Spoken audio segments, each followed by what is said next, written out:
Desde el nacimiento del cine, representar la realidad siempre ha sido un fetiche para toda persona que decide contar historias con una cámara al hombro. Por eso nació el género documental, filmando los hechos de la vida cotidiana. Pero con el dominio de las películas estadounidenses y sus faraónicas producciones, el elemento realidad fue relegado por el oropel y los billetazos. Pero la necesidad de usar el registro de la realidad como un elemento cinematográfico más allá del documental siempre ha estado presente.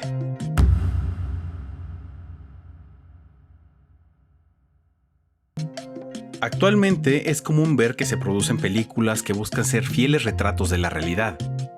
Y mucho se puede decir que la primera influencia de estas es por el neorrealismo italiano, un estilo de cine muy apegado a lo cotidiano que empezó a usar locaciones reales y actores no profesionales como una alternativa más económica para poder filmar.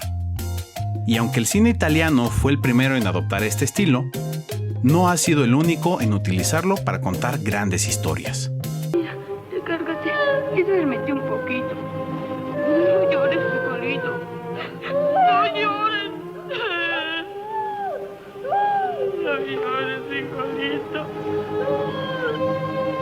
El Camino de la Vida es una película mexicana de 1955, dirigida por el director jalisciense Alfonso Corona Blake, con un guión de Matilde Landeta y la fotografía de José Ortiz Ramos, protagonizada por Enrique Lucero, Guillermo Bravo Sosa, Antonio Brillas y todo un elenco infantil de actores que verdaderamente sorprende. El Universal, la prensa, Excelsior, novedades. A ver, ahora tú. El Universal, la prensa, Excelsior, novedades. Híjole, mano, le hace rete feo. Esta película busca retratar la vida de los niños marginados en la Ciudad de México, al interconectar las historias de 3 de ellos y la causa por la que ingresaron al Centro Tutelar de Menores.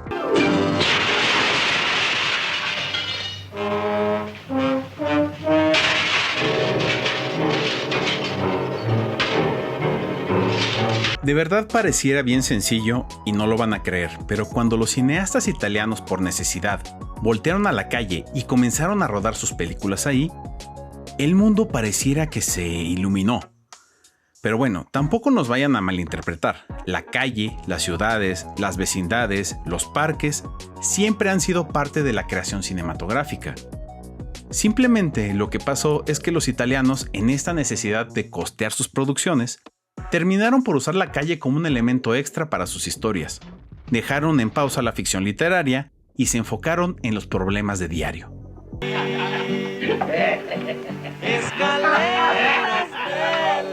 Sírveme otro chivo de estos y más para mis amigos. Por necesidad, moda, corriente o forma de producir, como quieran, el mundo también recordó que en la vida diaria existen historias y personajes que valen mucho la pena desarrollar. No es sencillo, porque voltear la cámara hacia la calle y trabajar con personas que no están acostumbradas a lo que implica una producción tiene su curva de aprendizaje.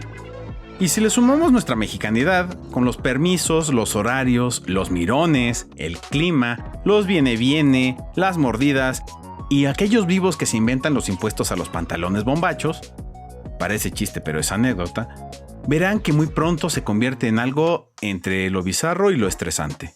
Nada, solo que el ayuntamiento aprobó otro impuesto a los pantalones bombachos. Pero si yo no uso pantalones bombachos. Digo, impuesto a no usar pantalones bombachos.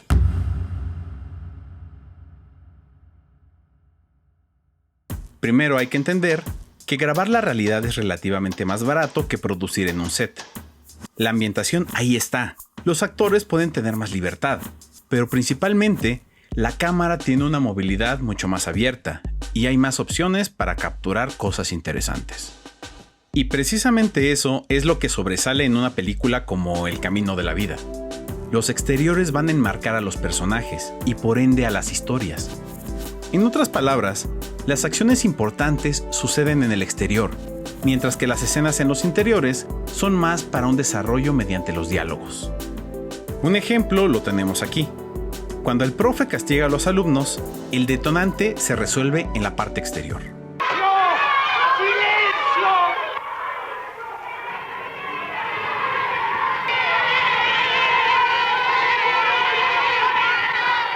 Otro ejemplo. Cuando ellos dos conectan por primera vez, están en un dormitorio, y es ahí donde comienza la historia de estos hermanos. Pero todas las acciones suceden en el exterior. Sí, es un detalle muy evidente, pero lo que queremos analizar con ustedes es que la película se rige por la regla más básica de la narrativa audiovisual. No cuentes, muéstralo. Ahora veamos estas escenas. ¿Notan cómo el exterior y su precisión moldean la actuación y el movimiento de la cámara?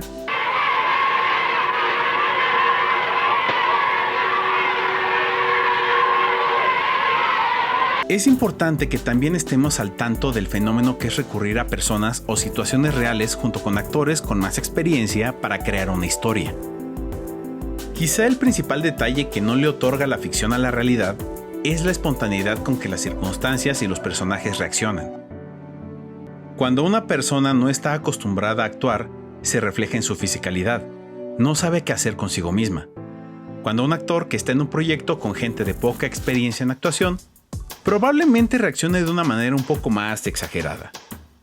Esta idea se defiende al ver las actuaciones entre los niños y los adultos. Los actores acostumbrados se mueven y hablan de ciertas maneras, pero los niños no tienen esas restricciones y van de 0 a 100 en un instante. Por ejemplo, en estas dos escenas.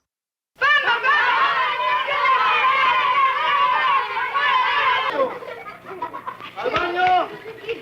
¡Ven, por ahí todo el mundo aquí desnudos, ¡sin ropa! En muchos casos, algunos actores olvidan que hacer cine, en su idea más simple y sencilla, es jugar.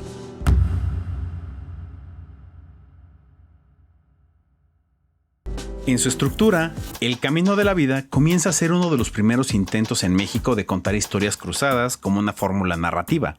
Podríamos decir que es nuestra primera Amores Perros. Pensemos que para 1956, llegar con una película que no se centra en el arco de un solo personaje principal, sino en un tema principal que es el eje y protagonista de todas las historias, era algo bastante innovador. También debemos entender bajo ese mismo contexto que El Camino de la Vida es una película que toma el melodrama como un elemento de mercado. Es decir, esta es una película que entiende que está en una industria del cine donde las películas más exitosas son melodramas que bordan el chantaje emocional por la crudeza y fatalidad de los hechos que nos presenta. Y sin embargo, esta película sabe darnos dosis exactas de esos elementos, sin excederse, como un pretexto para poder mostrarnos una ejecución cinematográfica muy precisa y de alta calidad. No por nada, El Camino de la Vida ganó el Ariel de 1956 a Mejor Película y obtuvo una mención de honor en el Festival de Cine de Berlín por su dirección. Frijolito. Y no me dejaron ver a mi hermanito. Este retrato de unos niños marginados de mediados de siglo no difiere mucho de la realidad en que viven muchos niños en este 2021. Particularmente niños que se han visto desplazados por la violencia o situaciones de peligro en México y en toda Latinoamérica. Cada historia tiene un origen que tiene que ver con problemas familiares que seguimos ignorando, porque estamos muy ocupados sobreviviendo en un sistema económico que solo existe para consumir humanos y no para desarrollarlos. ¿Y no te da miedo que te vayan a agarrar? ¿A poco crees que soy tan menso? Siempre lo hago cuando no me ve nadie, cuando las viejas mensas están descuidadas. Para hacer esto hay que ser muy chango. El Camino de la Vida en ese sentido nos enseña que el abandono o la desatención de la niñez es un problema del que alguien más se puede hacer cargo si no le ponemos atención, y no necesariamente lo hará alguien con buenas intenciones. Lo más curioso de esta película es que, como muchas otras en el mundo que han tocado el tema, logra impactarnos y conmovernos, de la misma forma e incluso mejor que las películas neorrealistas que lo hicieron en su momento, con la fuerza que solo la vida cotidiana puede alcanzar a 24 cuadros por segundo, y para sentir esos problemas ordinarios como propios, aunque como sociedad sigamos sin poder cambiar las cosas del todo.